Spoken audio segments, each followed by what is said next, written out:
Welcome to Growing Startups, where we talk to growth leaders and marketing professionals about how to drive sustainable growth from the ground up. I'm your host, Evelyn Cools, and I lead marketing for tech startups. I'm excited to share these candid conversations about marketing, culture, collaboration, and everything else that makes startups grow. I have been waiting for this conversation for quite some time because I've known Alfie Marsh, today's guest, for a couple years now, and he's been building some of the most innovative tools. I've had the pleasure of being a design partner and at the first version of what he's doing now. And currently he is the co-founder and CEO of Station, which is a tool, where he is building the world's first digital workforce that anyone can hire, which is just really cool. I have a lot of questions about digital workers, so I'm going to grill you a little bit. But before we do that, feel free to fill in any gaps of things that I missed. Yeah, no, thank you. That was a very, very kind introduction. Yeah, I mean, as you said, co-founder and CEO of Station. In a nutshell, what we're building, it's a general purpose super agent that is built to designed to do work agentically. So you can think of it like a digital worker. We're basically on the cusp of this new era where agents have kind of got to this point now where they can actually execute tasks end to end and do work the whole way from beginning to end, making decisions, interacting with tools and all of the kind of things that we're doing on a day-to-day basis.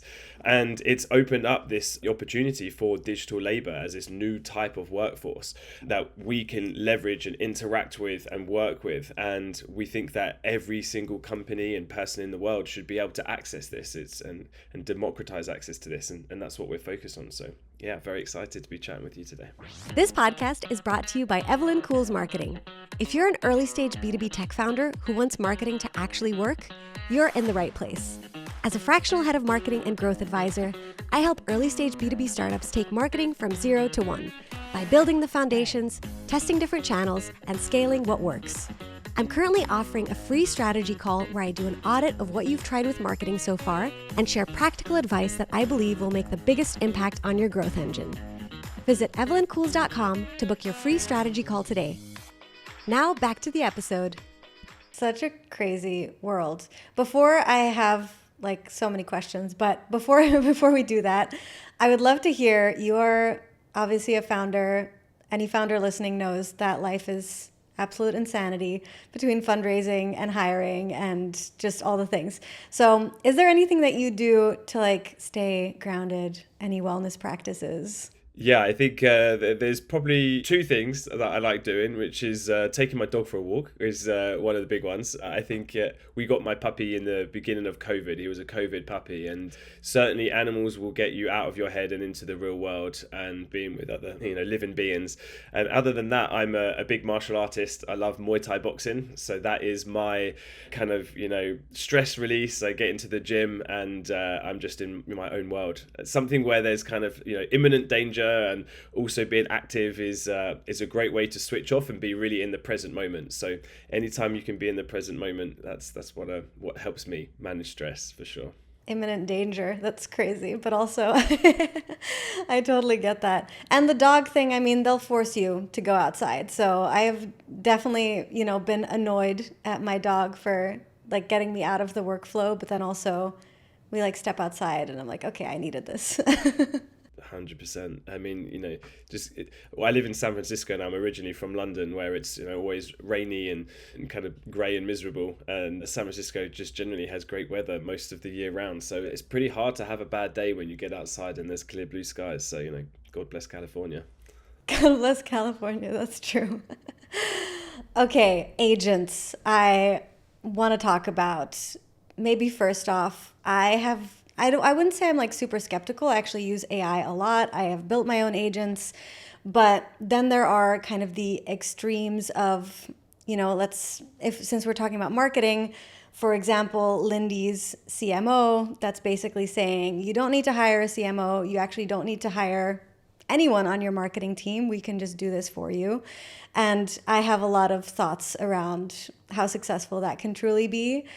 So that's like one extreme. And then there are others who are avoiding AI completely. So I'm really curious. Obviously, you're building a tool that can not replace workers, but kind of. So I just want to hear your thoughts on all of it, and I guess your philosophy around like when to hire a digital worker and if we're all going to get replaced. Yeah. So I think my general thought on this is that there's going to be a lot of job disruption in the short term. I think that's, there's no doubt in that, but it's just changing the way that we work. And I think the narrative is, are we replacing humans with this AI, phase that we're going through? And I think the better way to think of it is, are we replacing work? We always have had jobs since the beginning of time. It's just what those jobs are changes depending on the technology that we're using. AI is just another technology that we use. And so therefore it can do tasks that maybe humans were doing, and now humans are going to do new tasks that they weren't either able to do before. And that's kind of the way that things change. So I think the better way to think of it is when you look at your day-to-day job, how much of this actual work could be delegated or executed by agents or AI in some way, shape, or fashion. Therefore, what does that allow me to be able to do? Am I able to do more work? Or am I able to do a different variety of work?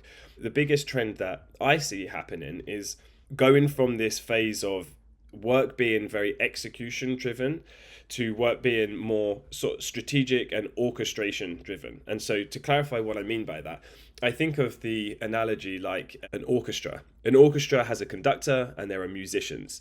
And the old way of working is very much like every individual is a musician. They're a specialist in their instrument or their day-to-day tasks, and they are kind of managed by a conductor that keeps them in sync and tells them when to, pipe up and execute this, etc., etc. And that's kind of flipping on its head, because the musicians are now becoming agents, or agents are becoming musicians. They're able to do the actual execution of the task, but they still need to be coordinated and orchestrated and managed. They need to be told what to do. They need to be reviewed on whether their work is good, if it's in line with what your expectations.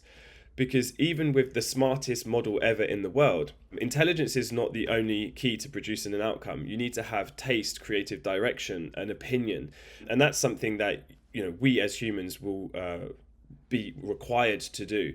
And so I think that the way the company is being operated is kind of being flipped on its head. Actually, the individual workers are becoming more like conductors, and the musicians are now agents in this kind of analogy. And so we're going to have to learn how to instruct, coordinate, manage, review a worker that's actually executing the task.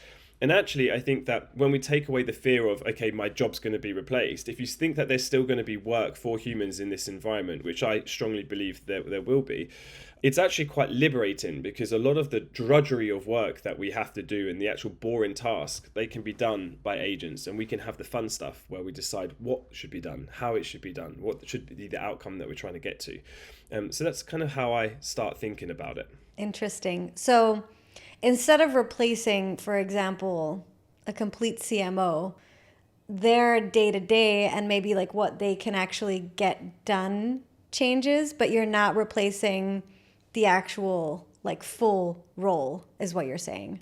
For sure, because you can think of a job in a couple of ways. What do you do, or what outcome are you responsible for? And when building a company, I hire people for what they're responsible for. What outcome are they hired to create and impact?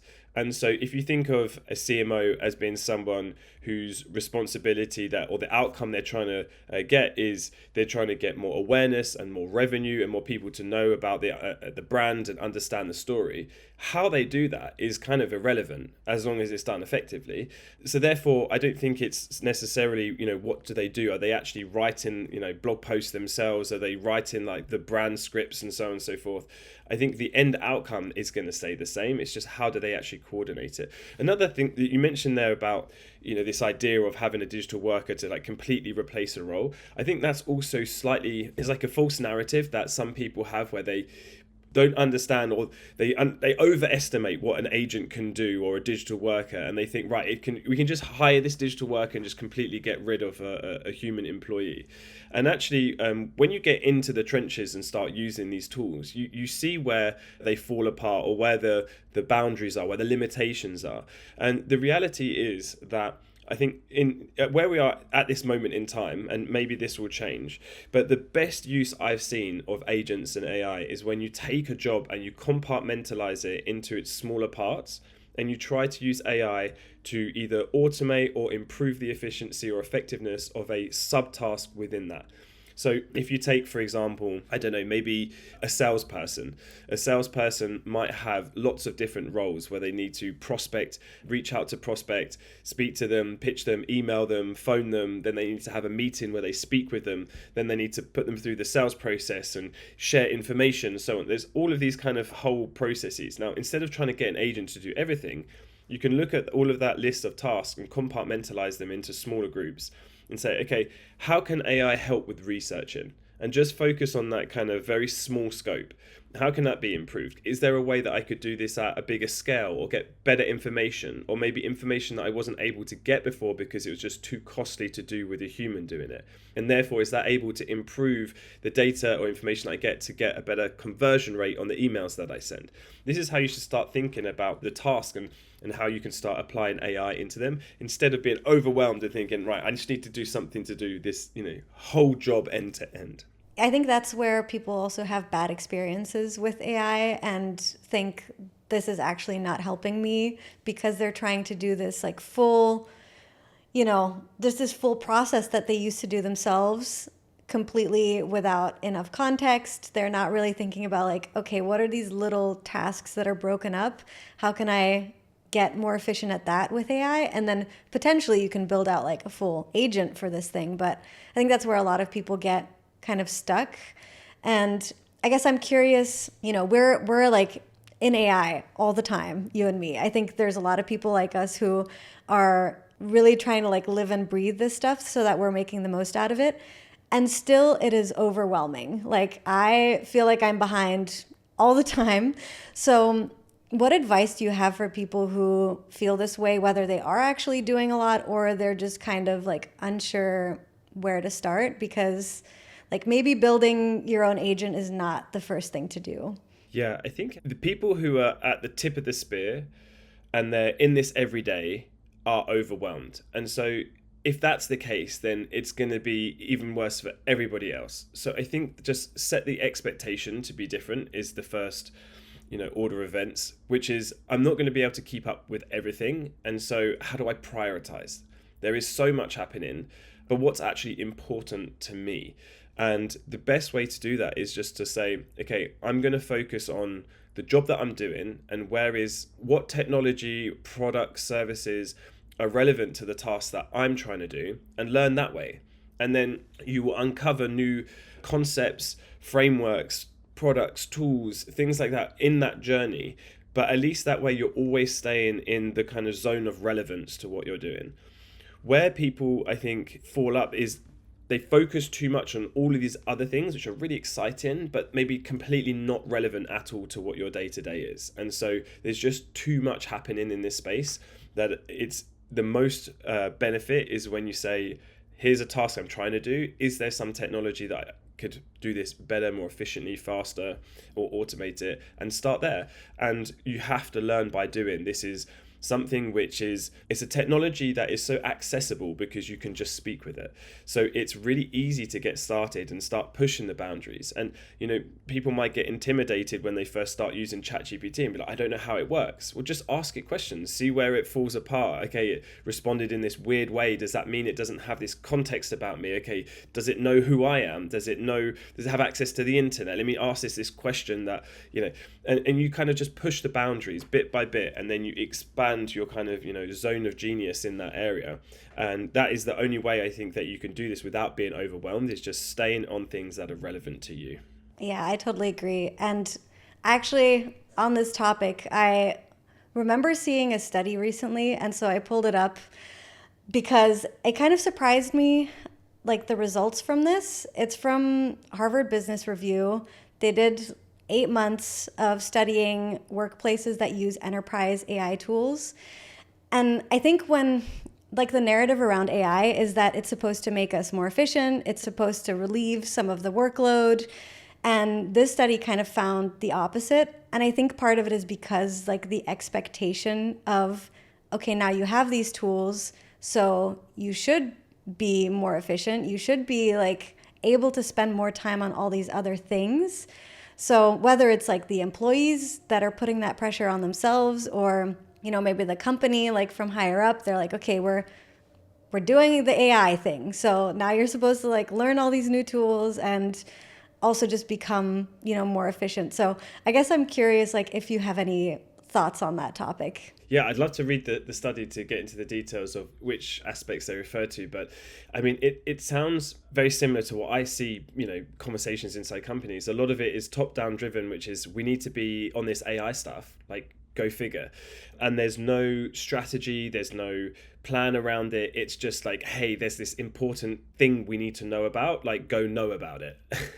It's like, okay, that doesn't work like that. No wonder it creates, more distress and inefficiency, because people are just trying to do everything. Their expectations are incorrect. They start a task and they say, right, I'm doing this task. I know how to do it. It's going to take me 2 hours. And believe me, like I've done this myself many, many times, where I start a task and I'm like, I'm pretty sure there's a way that AI can do this for me quicker, faster, and so on and so forth. I start it and then I get a few hours in and I'm still trying to figure out the technology. And I'm like, this would have just been quicker if I just did it, myself manually. And then I just say, right, I need to get the task done, so I'm going to do that manually and get it done. But that is a part of the cost of experimentation. Sometimes it's going to work and sometimes it's not. But I think you have to have a little bit more of a kind of a structured approach, where at least you guide people to really focus on trying to do the tasks that, again, going back to what's relevant to you in your day to day.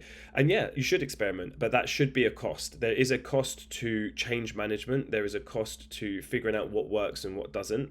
And when things are moving and changing all the time, what works one day is going to be very different the next. So I think there is a significant short-term cost, but the risk reward is so highly favored to those who do experiment and figure things out, that it's still worth doing, even if it's in the short term can create, extra friction to just getting this done.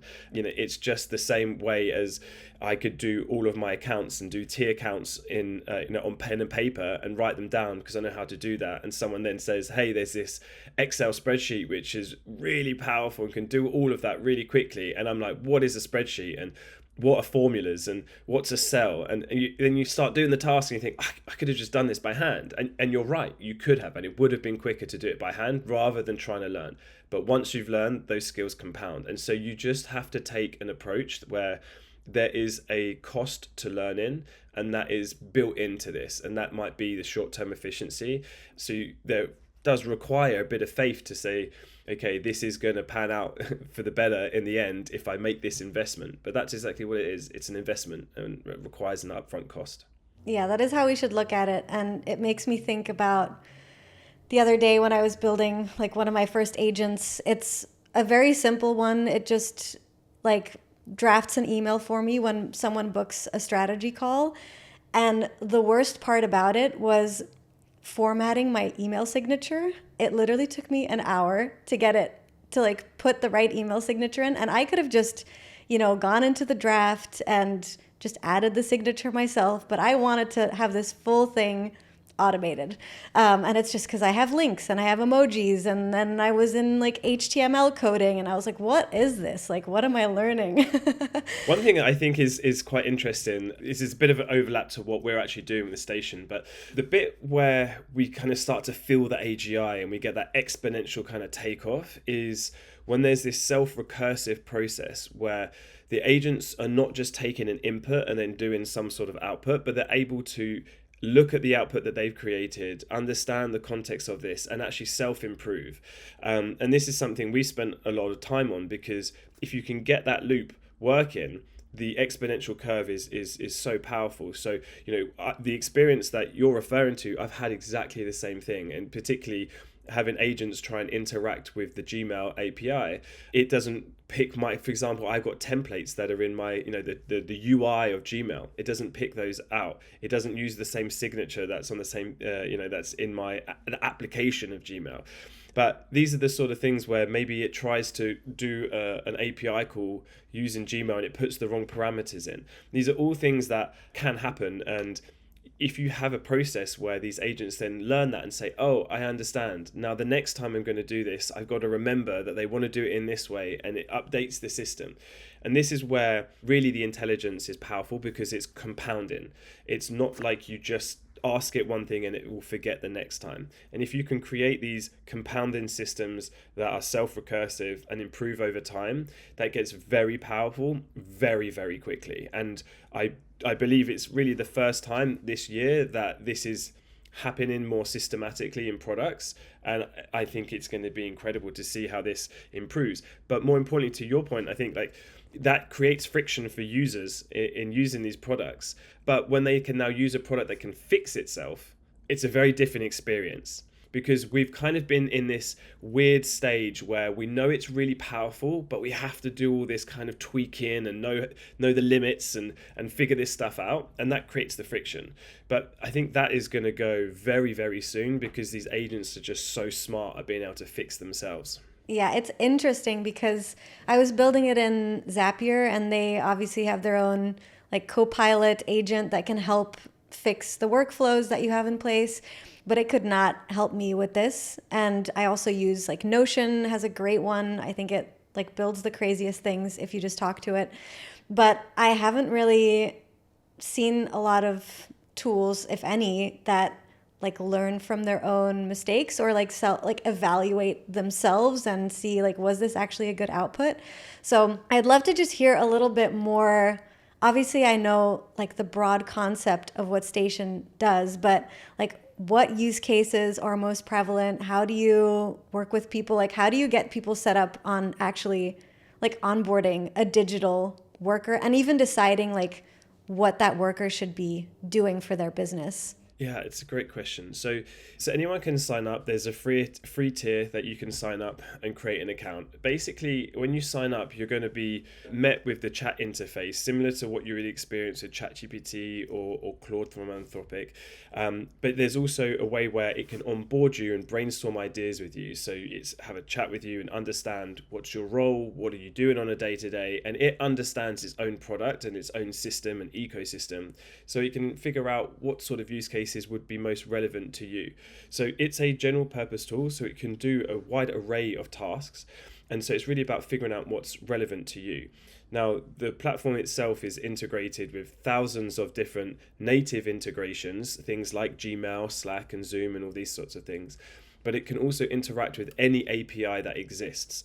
So, for example, a use case that I like on the marketing side, instead of paying lots of money for Ahrefs or SEMrush or these tools, I actually use a product called Data for SEO, which is an API that uses all the same sort of information that powers those tools, but it just provides it for cents on the dollar through an API, which is great because if I give the agent access to Data for SEO, it can basically do all of the tasks that I'm going to be normally doing in that kind of UI of Ahrefs, and I can do these reports in any way I like, and it can converse with me, and it can figure out what sort of things do I want to do, and is there other data that maybe this particular service doesn't have. It can search the internet and find other ones, and so it starts to learn about me as I'm using it and saying, okay, now it's learned about me as a company. It's understood I don't have any blog posts on my website yet, and I'm doing this strategy from the beginning, and therefore if it's doing it from the beginning, maybe these other workflows are going to be really interesting and useful for you. So you can start chatting with the agent and doing work, and it will then figure out basically a to-do list of tasks that it needs to do in order to solve the end-to-end problem you're asking it, and it will go through agentically until the task is done. You can interact with the agent yourself, kind of on a human in the loop basis, or you can also get it to schedule tasks on an automated basis. So for example, one use case, which is very basic, but I find a lot of value in, is every morning it wakes up and then it looks at all of my meetings for the day. It looks at only the ones with external guests, and then it will look through my Gmail inbox, see if there's been any prior communication so that I can understand, what we spoke about. It will also hit my integration. So I use TLDV for my meeting recorder, but you could do this with any, whether it's Fathom, Zoom, whatever it may be. It hits their API and pulls in the transcript from any of my previous conversations. And then it also can scrape their LinkedIn profile and get information that's publicly available on the internet. And it just produces a one-pager report before I go into that meeting in the morning. And that I find that very helpful, because when you're speaking with people all day long, you're not going to necessarily remember off the top of your head what exactly was the last steps we spoke about. Was there when did they last go on holiday, or was there any kind of small talk that we've spoken about? And I just get that report and it gets sent to me every morning in Slack, and you could have it sent to you in WhatsApp or somewhere else. So there's lots of things where you can set automations up like that and have the agent kind of self wake up. Alternatively, you can just chat with it and ask it to do work, and it will go and figure out what to do and then execute that agentically end to end. The reason that I like this use case is that I think it applies to everyone. It's so simple, but definitely something that I see myself doing every morning, like looking at my calendar and trying to remember the context around everything. So I think that's just a really great place for people to start. Obviously, on this podcast, we talk a lot about marketing, go-to-market use cases.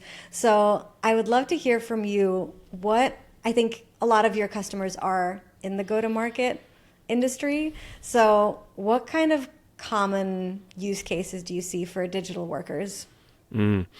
So content creation is going to be a big one on the marketing side, and then sales enablement. So helping create marketing material for the sales team in some way, shape or form. So on the content creation side, there's lots of different ways that you can slice and dice that, from social media content creation, so LinkedIn agents to agents that work for posting on X, just generally that whole process. And I've got lots of ideas around what makes that good, so we can touch on that. The other side is SEO, and so programmatic SEO, building SEO pages, being able to do things at scale and updating your website, again using tools like data for SEO and creating workflows that would take, just quite frankly, a lot of time. And what I'm talking about is not shipping AI slop. It's how do you actually create that process with really high quality things, high quality content and research. And again, we can talk about that. And then outside of that, on the sales side, we can talk a little bit more about the sales enablement. So I'm more than happy to dive into any one of those. What do you think would be most relevant to your listeners? I think the topic of AI slop, and also like, how would you actually use this agent? Because I think a lot of people, for example, you said LinkedIn content. I think we all now can spot AI generated LinkedIn content, at least when it's not done well from a mile away, and we're over it. So how do you not have that happen? That's a great question. So this goes back to kind of the compartmentalization point that we made earlier, which is the wrong way to do it is to say, hey, speak to an AI, whether it's a chatbot, agent, whatever, and say, write me a LinkedIn post about X, and then take what it says and then just copy that. Or another bad way, which I see happening quite a lot, unfortunately, on LinkedIn and on X, which is bots that automatically reply in comments with just slop, which is, takes in the context of what the message is, and then it tries to write some, comment just to be visible. And it's super obvious. Those are the worst ways that you could possibly use it for social media. And that's not at all how I would recommend doing it. So what I would do is say, okay, if we're going to take the framework of compartmentalization, what happens in a human who writes really good content? What do they do in their process?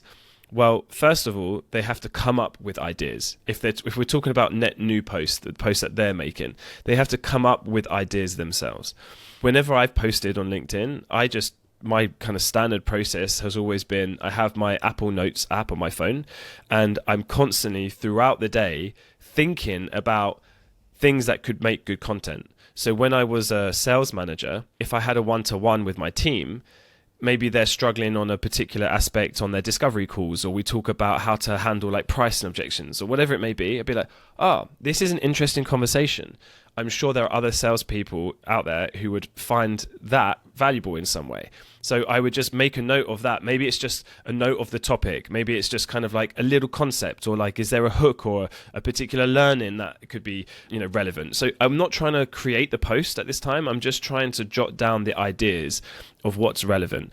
And by the time you do that, if you do that all day, every day, by the time you get to actually writing posts, and we're still in the pre-AI manual framework right now.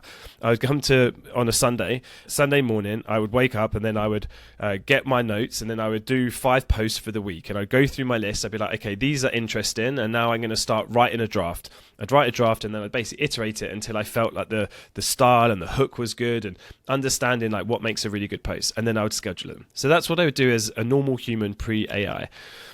Looking at that process, the hard part actually for most people when they're creating content is that starting on a blank page problem and trying to create content on the day that they need to post it and coming up with the idea, which is the worst way to do it because you're in a permanent state of stress and usually the content is going to be subpar. So it's much better if you can prepare. So how could you use AI to do some of that preparation? So we just spoken about an automation where an agent can wake up and at the end of the day can look at all of the calls that you've had and it can extract insights from your calls. So you could do something similar with content. If you're speaking with customers, let's say you're a salesperson or if you're a marketer, maybe you want to use the salespeople's calls because there's lots of rich information. What are the customers speaking about every single day? What questions do they have? What are the common objections people have? Are they looking to buy your product and they're always getting confused with this competitor, which you think has nothing alike? And therefore there's this whole misconception maybe. And these are really interesting topics. So we can start using these agents to pick out information from that and maybe populate an Airtable with all these kind of tidbits and little nuggets of ideas. Now you start to build up this library, this repertoire of really cool ideas. And now you can extrapolate that out to, okay, what's another source of really interesting ideas? Well, there's news and other things that maybe go viral. Reddit is a great place because people are talking and people are interacting. In Station, you can just set up log into your Reddit. You can create an API key on Reddit. You give your agent the API key, and then it can just go in, look at certain threads. It can find the threads for you, the subreddits. It can find the most popular posts of the day, the week, or the month, and it can look through the comments and start picking out, okay, maybe this could be a really good idea. This post on Reddit went viral and maybe you could do some adaptation of that. And so you start to build up a repertoire. And now when you come again, maybe we're still in the manual mode of writing the post ourselves, at least I've got this whole repertoire of ideas, so it makes that process quicker. But now maybe I do want AI to help me write the post, so how do I avoid it sounding like slop? Well, actually we have a skill that again you can access on our marketplace that I started interacting. My agent built it for me, but basically I was starting to say, okay, this is how you write really good LinkedIn posts. Here's what a good hook looks like. Here's how it should flow. Here are the things that you should think of. So I'm going to come to you with an idea. First step is you're going to help me brainstorm and think of all the different ways we could unpack this idea or present it. And so it starts to think through a framework of, is this an educational piece? Is it like an emotional story? Is it a listicle? How should we start to unwrap this? And basically the agent interviews you until it gets to a really good post, and then it can write a really good draft. And then even once it writes the draft, I might then tweak it to make it just, so there are some kind of signatures in the post where, whether it's M dashes or, if it's not this, then it's that. There's these kind of little signatures, these little hallmarks that are very obvious that it's AI, and I can just edit it. And that's how I do it. So I'm still involved in that process. It's not completely replacing me, but I've compartmentalized big parts of that task into smaller ones, and then it absolutely crushes it. And then it becomes fun. And now I enjoy creating posts because I'm doing all the fun bits, the creativity side of it, and it can do the hard work for me. This is so cool. I'm getting a million ideas. So this is definitely something that I'm going to try with Station, because I don't have a process for this yet either. I'm posting on LinkedIn a lot, but never had AI interview me. So that's something I got to do. One more topic that I wanted to make sure that we touched on was how quickly marketers are now able to create products, create websites. And I know that you've talked about this a lot as well. So where do you see, I guess there's so much possibility with AI.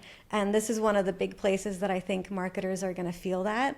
So what do you think are the biggest possibilities for marketers right now? Specifically with building websites, or what specifically are you referring to? I mean, I guess I started with websites because it's very top of mind for I think many marketers, but I'm curious on like that part of it, but then if there's anything else that you feel like, you know, we haven't covered, like what's the future look like?